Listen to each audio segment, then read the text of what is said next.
46쪽으로 갈게요.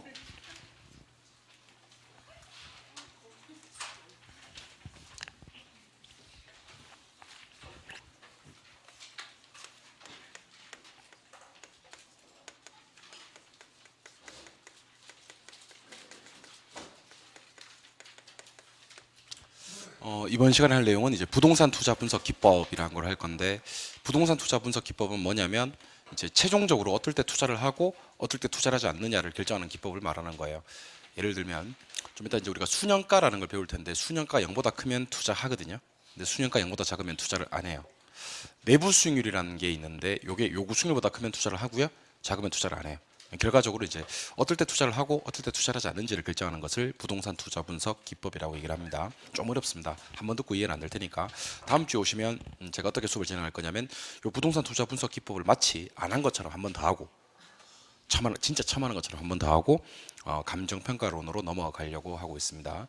다음 주도 오늘처럼 미리 보는 기출문제라고 해서 한 10문제 정도, 한 11문제 정도를 가져와서 난이도를 떠나서 좀 어려운 것들, 난이도 좀 높은 것들도 있으니까 이런 것도 우선 풀어보면서 내용 정리를 한번 시도해 볼 겁니다.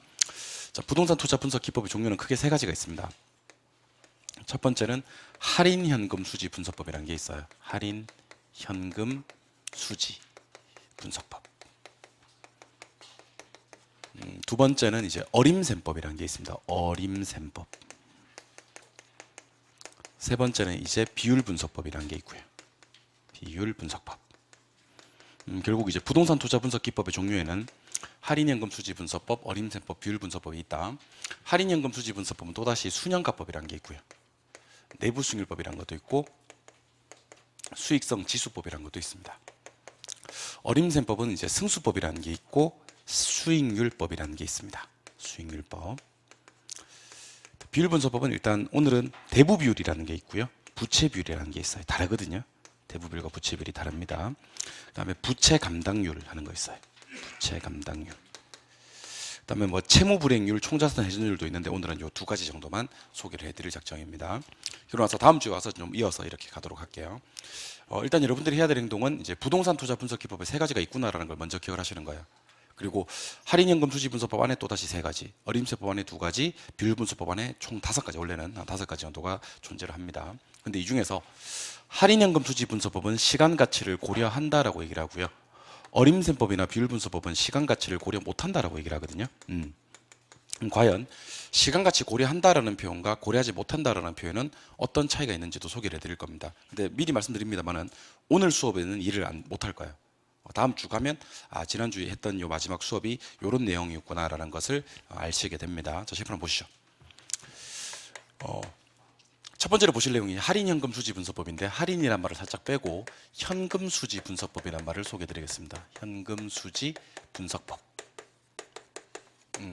그 현금 수지 분석법이란 건 뭐냐면, 현금의 수입하고 지출하고를 분석하는 방법을 현금 수지 분석법이라 그래요. 현금의 수익과 지출을 분석하는 방법을 현금 수지 분석법, 현금의 수익과 지출을 분석하는 방법을 현금 수지 분석법, 이렇게 얘기를 합니다. 칠판 한번 보시죠. 자, 제가 투자하는 금액이 있고 들어온 돈이 있을 거예요. 그죠? 투자하는 돈이 있고 들어온 돈이 있을 겁니다. 투자하는 돈을 지출이라고 하고요, 들어온 돈을 수익이라고 합니다. 수입이 발생을 했어요. 얼마 발생했냐면 1억 정도가 발생을 합니다. 수입이 발생했다, 1억이. 지출이 나갔는데 한 얼마 나갔냐면 2천만 원 정도 지출이 나갔어요. 자, 그럼 얼핏 생각하기로는 이제 지출이 2천만 원이고 수익이 1억이면 수익이 많으니까 이런 데는 투자를 해야 되겠다라고 생각하실 수가 있는데, 방금 여러분들이 생각하셨던 생각이 시간 가치를 고려하지 못하는 생각이에요. 이 수입이라는 건 미래 들어오는 가치예요. 미래 가치. 하지만 지출이라는 돈은 현재 나가는 돈이에요. 현재 가치. 우리 촌스럽게 미래 가치, 현재 가치 하지 않습니다. 이런 행동은 상당히 촌스러운 행동이에요. 미래 가치 하지 않고 내가라고 얘기를 합니다. 내가. 현재 가치 하지 않고 현가라고 합니다. 그럼 결론적으로 수입은 내가예요, 현가예요? 내가입니다, 내가. 지출은 뭐고요? 현가입니다. 그러면 한 놈이 내가고 한 놈이 현가일 때는요, 숫자만 보고 크다 작다라고 얘기를 못 하는 거예요. 자, 그러면 내가를 현가로 땡겨오는 작업을 할인이라고 얘기하고요. 할인. 현가를 내가로 보내는 작업은 할증이라고 합니다. 근데 우리 할증하는 일은 거의 없어요. 그러니까 현가를 내가로 보내는 일은 거의 없다고요. 그럼 통상적으로 뭐를 내가를 현가로 땡겨오는 작업인 뭐 위주로? 할인 위주로만 공부하시면 됩니다. 그래서 앞으로 제가 할인이란 말을 쓰거든 뭐를? 미래 가치를 뭘로? 현재 가치로. 그러니까 내가를 현가로 땡겨오는 작업을 할인이라고 하는구나라고 생각하시면 돼요. 그럼 잘 보세요. 사실 솔직히 말씀드리면 저 1억이 언제 1억이냐면 20년 후에 들어오는 1억이에요. 지금 들어오는, 내년에 들어오는 게 아니고 20년 후에 들어오는 1억이에요. 그럼 이자율이 8%일 때 20년 후에 1억을 현재 가치로 땡겨오면요, 약 한 1,800만 원 정도 값어치밖에 안 돼요. 자, 그러면 20년 후 1억을 할인해 보겠습니다. 20년 후 1억을 뭐 해보겠다고요? 할인. 할인하면 이제 이게 뭐가 되냐면 현가가 돼요. 할인했으니까 이제. 맞나요? 그럼 아까 제가 얼마가 된다 그랬어요? 1,800이 된다 그랬죠. 맞아요? 시간 가치를 둘 다 현가로 통일시켜 놓고 보니까 이제는 수입이 큰 거예요? 지출이 큰 거예요?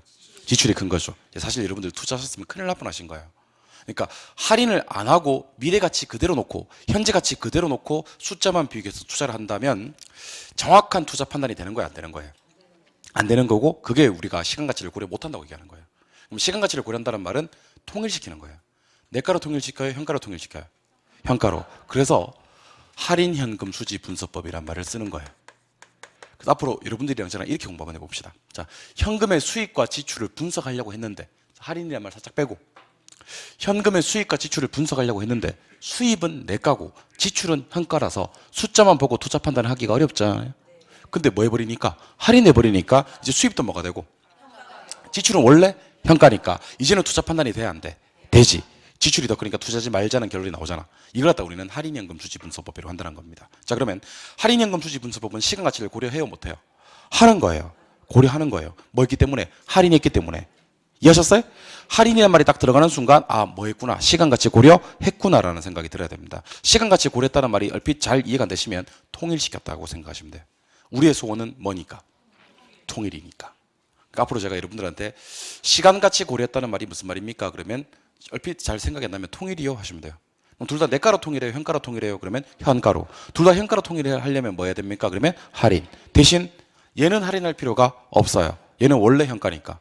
얘만 할인하면 돼요. 얘 원래 뭐였으니까? 내가니까. 자, 그럼 질문. 할인연금 수지 분석법에서는 수입도 현가입니까? 뭐였으니까? 할인했으니까. 지출도 현가입니까? 이제는 숫자만 보고 투자 판단할 수 있어, 없어? 있어. 그럼 할인연금 수지 분석법은 수입도 현가고 지출도 현가인데, 여기서 잠깐. 할인연금 수지 분석법이란 말은 글자가 너무 길어요. 우리 아까 미래 가치 네 글자도 길다고 내가로 줄였고, 현재 가치 이 네 글자도 길어가지고 현가로 줄였는데, 할인현금 수지 분석법은 9글자입니다. 너무 길지? 그래서 이걸 또 줄입니다. 할인, 영어로 디스카운트라고 합니다. 디스카운트 해주세요. 그 디스카운트. 현금은 캐시. 수지는 들어올 수도 있고 나갈 수도 있는 돈이에요. 현금의 흐름이 흐름. 그래서 수지라는 말 대신에 흐름이라는 말을 쓰기도 해요, 실제로. 그럼 여러분들 아까 우리 세전현금 수지라고 들어본 적 있나? 요걸 세전현금 흐름 그러면 돼요, 안 돼요? 돼요. 세후현금 수지 들어본 적 있죠? 요거를 세후현금 흐름 하셔도 돼요. 수지를 영어로 flow라고 하는데, flow는 저한테 들어본 적 있어요. 유량 저량할 때 저량은 스톡이고 유량은 flow라고 그랬어요. 이 유량은 시작점이 있고 끝점이 있고 한번 흘러줘야 되거든. 이걸 유량 flow라고 하거든. 흐름을 유량이라고 합니다. 이해하셨어요? 그래서 이건 flow. 그래서 앞으로 제 입에서 DCF법 이렇게 나오면 디스카운티드 캐시플로우 메서드라고 해서 요게 할인 현금 수지 분석법인갑다라고 생각하시면 됩니다. 알겠죠? 그래서 좀 배운 사람들은 요 DCF 적용해 봤을 때 이렇게 얘기를 하지, 할인 현금 수지 분석법을 적용해 봤더니 그런 얘기 잘 안 해요. 알겠죠? DCF 그래요. 제 입에서 DCF 뜨면 요거는 미래 가치를 현재 가치로 할인해서 수입도 현재 가치로 할인해서 둘 다 현가로 만들어 놓고 통일시킨 다음에 시간 가치를 딱 고려해가지고 정확하게 투자 판단하는 방법을 할인현금 수지 분석법이라고 하는구나 라고 생각하시면 되겠습니다. 알겠죠? 예. 그럼 할인현금 수지 분석법의 종류가 3가지가 있는데요. 일단 수입의 현가에서 지출 현가를 빼요. 빼는 걸 순현가법이라 그래요. 앞으로 제 입에서 순이란 말이 나오면요, 무조건 빼기를 수반합니다. 순이 나오고 빼기가 안 나오는 경우는 절대로 없어요. 우리 아까 이런 얘기 했었죠. 순영업소득은 조소득에서 총소득에서 경비가 빠져야 순소득이다. 기억납니까? 그러니까 우리 개론에 나오는 단어들 중에서 순으로 출발하는 단어들 중에서 빼기 없는 순이 없어요. 빼기가 무조건 나와야 순이 돼. 그럼 순현가는 어디서 어디를 빼냐면 들어온 돈 현가에서 나간 돈 현가를 빼는 거지. 자, 그러면 이제는 대답하세요. 얘가 클 때 투자해요? 얘가 클 때 투자해요? 수입의 현가 클 때 투자겠죠? 수입의 현가, 지출 현가를 빼고 남으면 투자한다. 자, 남는다는 것은 플러스 마이너스. 플러스는 0보다 크다는 얘기예요. 그래서 여러분들 순현가가 0보다 크다는 말은 무슨 말이냐면요, 들어온 돈 현재 가치로 만들어 놓고 나간 돈을 빼버렸더니만 남았다는 얘기예요. 남으면 투자하겠다? 이게 순현가법이라고. 그 순현가법은 특징이 뭐냐면 남으면 투자하고 안 남으면 투자 안 하고, 이걸 순현가법이라 그래요. 다시, 순현가법은 남으면 투자하고 안 남으면 투자 안 하고, 이걸 순현가법이라 그래요. 남으면 투자하겠다, 안 남으면 투자 안 하겠다, 이걸 순현가법이라 그래요. 두 번째, 수입의 현가와 지출의 현가를 한 번 더, 수입의 현가와 지출의 현가를 같게 나누는 방법이 있습니다. 나누는 방법을 수익성 지수라 그래요. 수익성 지수. 수익성 지수. 자, 우리 부동산학 개론에서 땡땡 지수가 뜨면요, 요거는 제가 앞으로 계속 얘기해 드릴 거예요. 우리 부동산학 개론에서 땡땡 지수가 뜨면 반드시 분모분의 분자랑 표시해서 1과 비교를 해요. 그리고 지수 앞에 있는 말이 위로, 그러니까 분자로 올라가요. 다시 한 번 더.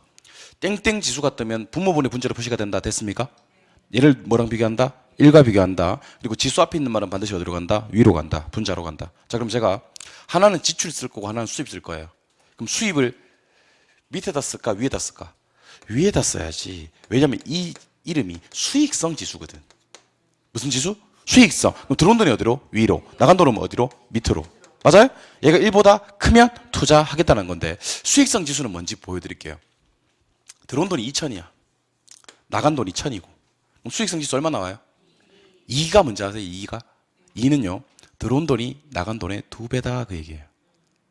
들어온 돈이 나간 돈의 2배다. 그게 지수야. 자, 그럼 이거 1,500. 얼마죠? 1.5. 들어온 돈이 나간 돈의 1.5배다, 그런 얘기예요. 1배다. 0.5죠? 그러면 이때부터는 투자를 하면 안 되지. 왜냐면 들어온 돈보다 나간 돈이 훨씬 더 많으니까. 그러니까 수익성 지수가 손익분기점이 되려면 얼마가 되고? 1이 되고, 1보다 크면 그때부터 몇 배 하시면 돼요. 1.5는 몇 배? 1.5배. 2는 몇 배? 2배. 3이면 3배. 그러니까 수년가는 뭐가 중요하냐면 남았느냐 안 남았느냐가 중요하고요. 수익성 지수는 과연 들어온 돈이 나간 돈의 몇 배가 될까를 따지는 지수가 수익성 지수예요. 이해하셨어요? 예. 그래서 수입의 현가를 지출의 현가로 나눈다 그래도 되고, 무슨 현가분의? 지출의 현가분의 수입의 현가 하셔도 돼요. 두 번째 좀 많이 어렵습니다. 얘는 1보다 클 때 투자한다 하시면 되고, 수입의 현가와 지출의 현가를 같게 만드는 할인율이 있어요. 같게 만드는 할인율을 내부 수익률이라 그래요. 내부 수익률. 요거는 같게 만든다는 표현이 좀 어려우시면 지금 이렇게 할게요. 자, 나간 돈이 1억이에요. 나간 돈이 1억. 들어온 돈이 총 1억 2천이에요. 현재 가치로 할인한 값이. 그럼 순수익이 얼마죠?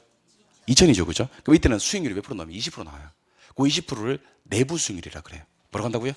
내부 수익률. 그러니까 아직까지는 같게 만든다는 표현이 어려우니까 수익률이 몇 프로냐를 따지는 겁니다. 근데 여러분들 아직은 안 배웠지만 요구 수익률이라는 놈이 있어요.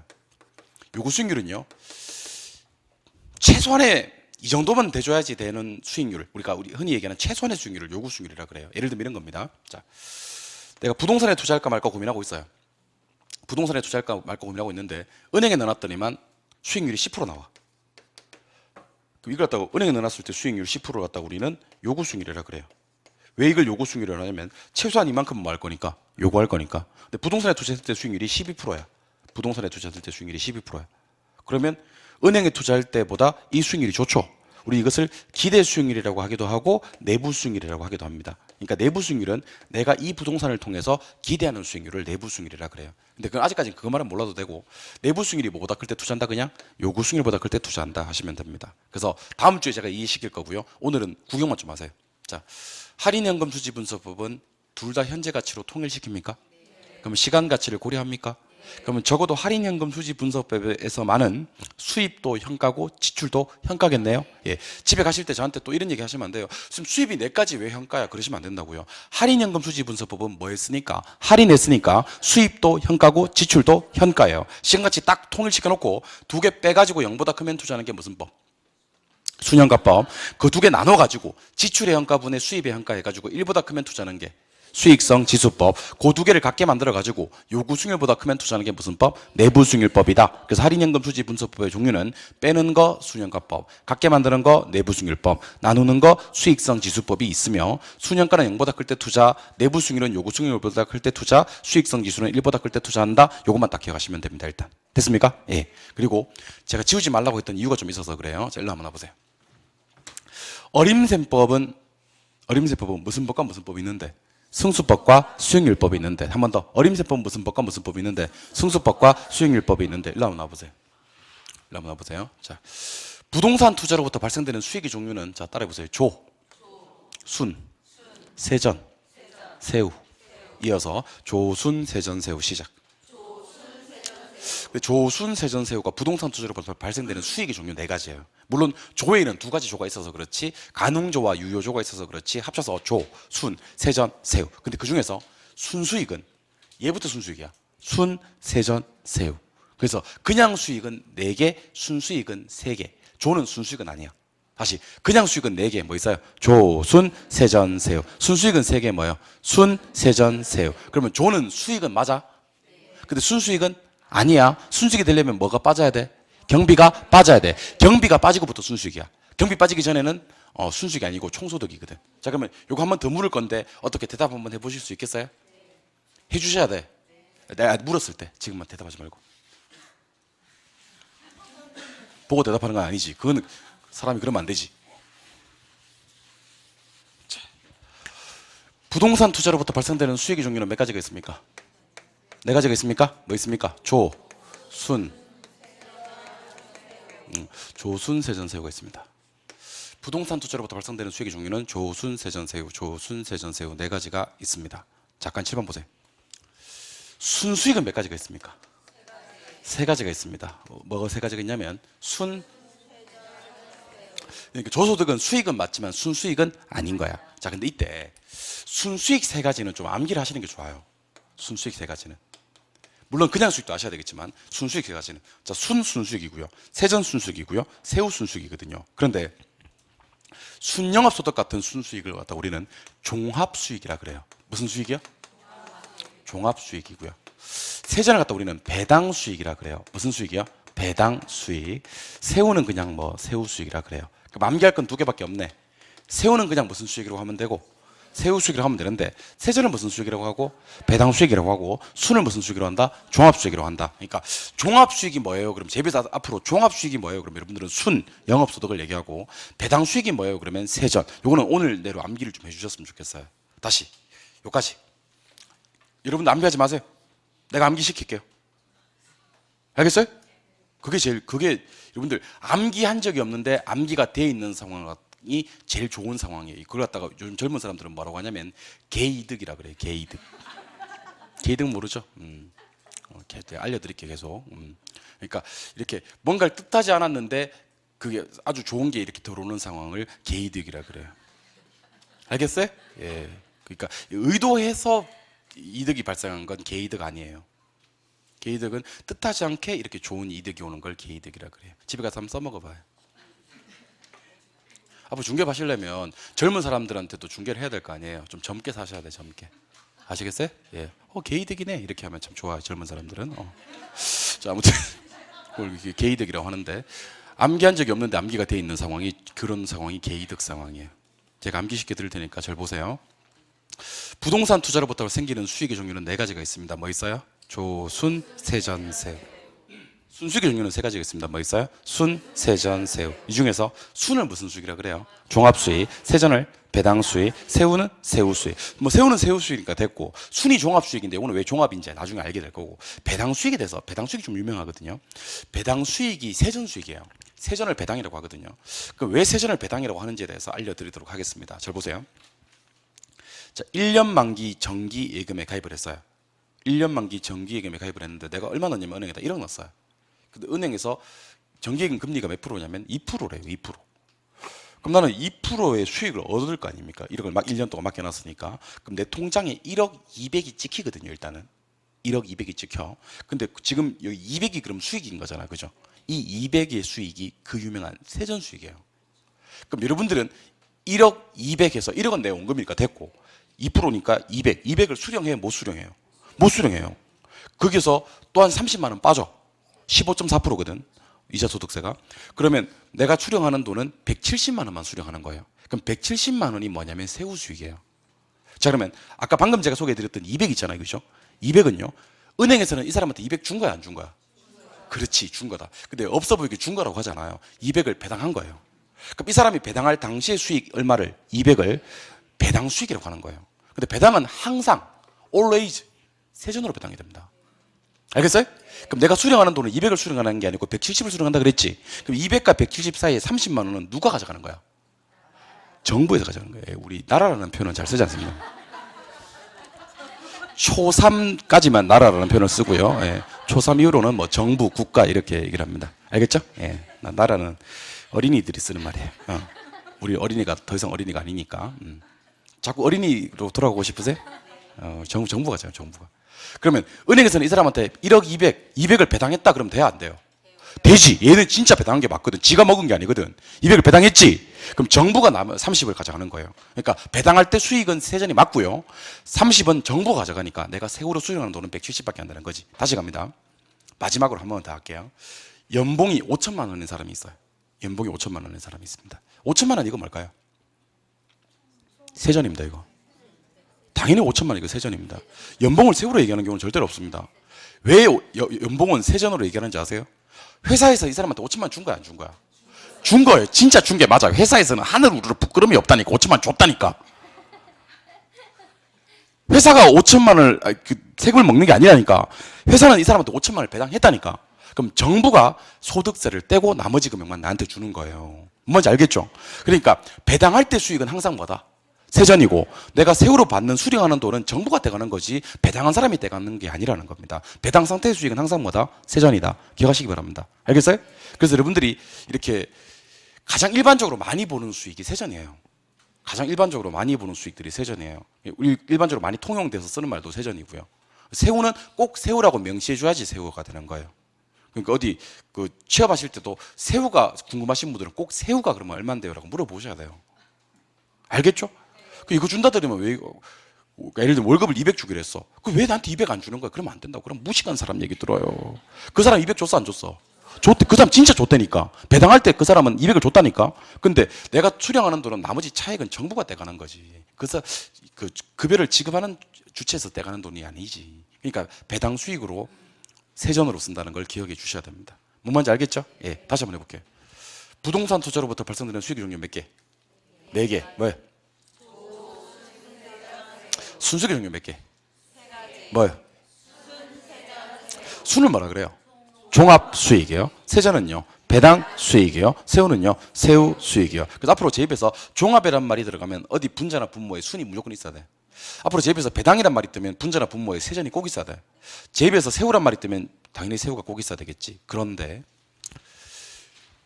조순하고요, 세전 세후 사이에 뭐가 있냐면 부채 서비스액이라는 게 있어요. 이거는 앞에서 배워서 알 거예요. 부채 서비스액. 부채 서비스액. 순영업소득에서 부채 서비스액을 빼야지 세전이 나오거든요. 그러면 남의 돈에 대한 대가가 빠지기 전에 수익이 2개가 있네요. 뭐요? 조순. 조순은 남의 돈에 대한 대가인 부채 서비스액이 빠지기 전에 수익들이고, 세전세후는 남의 돈에 대한 대가인 부채 서비스액이 빠지고 난 이후의 수익이라는 얘기입니다. 자, 그런데 투자액의 종류도 2가지가 있어요. 투자액의 종류. 어떤 투자액이 있냐면 총투자액이라는 투자액이 있고요, 지분투자액이라는 투자액이 있어요. 자, 따라해보세요. 총투자액, 지분투자액. 자, 그럼 저랑 지금부터 총투자액과 지분투자액에 대해서 공부를 해볼 건데요. 총투자액은 부채가 빠지기 전에 투자액이에요. 그럼 여기는 내 돈 남의 돈이 다 들어가 있겠네. 예. 지분투자액은 순수하게 내 것만 따지는 투자액이에요. 뭐만? 그러니까 내 돈 빠지기, 내 돈 남의 돈 합치는 것을 총투자액이라고 하고 내 것만 얘기하는 게 지분투자액이라고 하고 그 사이에 뭐가 있다? 부채가 있어요. 그러면 여러분들 생각 한번 해보세요. 자, 따라해보세요. 부채 서비스액. 부채. 요 라인을 기준으로 그 위에 것들은 위에 것들끼리 같이 다녀요. 그 밑에 것들은 밑에 것들끼리 같이 다니고요. 그러니까 조수는 반드시 총투자액과 같이 다녀요. 세전세후는 반드시 지분투자액과 같이 다녀요. 이런 법칙이 있다니까. 그러니까 남의 돈에 대한 대가가 빠지기 전에 수익들은 남의 돈이 빠지기 전에 투자액과 같이 다니고, 남의 돈에 대한 대가가 빠진 이후의 수익들은 남의 돈이 빠진 이후의 투자액과 같이 다닌다고요. 그러니까 제가 하고 싶은 얘기는 조나 수는 반드시 먼 투자액과 총투자액과 같이 다니고, 세전세우는 반드시 지분투자액과 같이 다닙니다. 알겠죠? 암기하실 때 이렇게 암기하시면 돼요. 한 글자들은 한 글자랑 같이 다니고요, 두 글자는 두 글자끼리 같이 다녀요. 그럼 한번 해볼게요. 조나 수는 먼 투자액, 총투자액. 세전세우는 무슨 투자액? 지분투자액. 배신하는 경우는 절대로 없습니다. 조수는 반드시 총투자액과 같이 다니고요, 세전세우는 반드시 지분투자액과 같이 다닙니다. 배신하는 경우는 절대로 없습니다. 인간 세상에서는 배신이 있지만 얘네들 세상에서는 배신하는 경우가 절대로 없습니다. 조순이 지분투자액과 같이 다니는 경우나 세전세우가 총투자액과 같이 다니는 경우는 절대로 없습니다. 조수는 무조건 총투자액, 세전세우는 무조건 지분투자액. 그리고 하나 더 기억하실 게 있습니다. 자, 제번 보세요. 제가 여러분들한테 A승수라고 얘기하거든. 여러분들은 저한테 A분해라고 얘기하시면 돼요. 우리 결혼에 승수라는 표현이 몇 번 나오는데, 승수 앞에 있는 말을 밑으로 내리면 돼요. 그게 또 힘드시면 승수 대신에 분해하시면 돼요. 승수 하시네 분해. 승수 대신에 분해. 자, A승수, A분해, B승수, B분해. 무슨 말인지 알겠죠? 조승수, 조분해, 세전승수, 세전분해. 승수 대신에 뭐? 분해. 이제 지금부터 일로 한번 나보세요. 우리가 지금 공부하고 계신 거 부동산 투자 분석 기법 공부하고 계십니까? 할인연금 투지 분석법 지금은 다 까먹었지만 수업은 했죠? 지금 다 까먹은. 내가 알고 있어요. 내가 알고 있습니다. 괜찮아요. 다음 주에 참하는 것처럼 한번 더 할 거니까. 근데 지금 제가 어림셈법에 대해서 공부를 할 건데요, 어림셈법은 승수법과 수익률법이 있다 그랬어요. 그러니까 부동산 투자 분석 기법 두 번째 어림셈법에 승수법과 수익률법이 있는데, 이걸 한번 써볼 거예요. 자, 일로 한번 나보세요. 일로 한번 나보세요. 필기 안 해도 돼. 필기가 중요한 게 아니야. 필기는 한 개도 안 중요해요. 칠판 보셔야 됩니다. 자, 지금부터 제가 어림셈법을 소개해 드릴 건데요, 어림셈법은 첫 번째 승수법이라는 게 있어요. 자, 승수법이 뭔지 알려드릴게요. 승수법은 수익분의 투자액이에요. 수익분의 투자액이라고. 근데 우리가 배운 사람이기 때문에 제가 물어보는 거예요. 안 배운 사람이면 제가 묻지도 않습니다. 수익의 종류는 몇 개? 4개가 있어요. 뭐 있어요? 조순, 세전세우. 투자의 종류는 몇 개? 2개가 있어요. 배운 사람인데. 투자의 종류는 2가지가 있어요. 무슨 투자액과? 총투자액과 지분투자액이 있습니다. 분명히 배운 사람인데 다시 한번 해볼게요. 승수법은 수익분의 투자액인데요, 투자액의 종류가 몇 개? 다른 거 물었어요. 다시. 투자액의 종류는 몇 개? 2개. 수익의 종류는 몇 개? 4개. 정신줄 잡고 한 번 더 갑시다. 승수법은요, 수익분의 투자액 구조인데 수익의 종류는 몇 개? 4개. 투자액의 종류는 2개. 7번 보세요. 승수법 갑니다. 자, 우리가 배우셔야 될 승수는요, 첫 번째 조소득 승수라는 게 있어요. 두 번째 순소득 승수라는 게 있습니다. 세 번째 세전현금 수지 승수라는 게 있습니다. 네 번째 세후현금 수지 승수라는 게 있습니다. 그래서 승수법의 종류는 4가지가 있습니다. 조소득 승수는 조분해, 순소득 승수는 순분해, 세전 승수는 세전분해, 세후 승수는 세후분해입니다. 왜냐하면 승수 앞에 있는 말은 밑으로 가거든요. 기억나세요? 그러니까 승수 앞에 수익 4개 이름만 붙이면 돼. 승수 앞에 조순, 세전, 세후의 승수가 있는데 승수 앞에 있는 말 어디로 간다? 밑으로. 그럼 조승수는 뭐 분해? 조분해, 순승수, 순분해, 세전승수, 세전분해, 세후승수, 세후분해. 투자액 종류는 몇 가지가 있는데? 2가지가 있는데, 투자액 종류가 2가지가 있는데 총투자액과 지분투자액이 있습니다. 그걸 여러분들이 한번 올려주셨으면 좋겠어요. 알겠죠?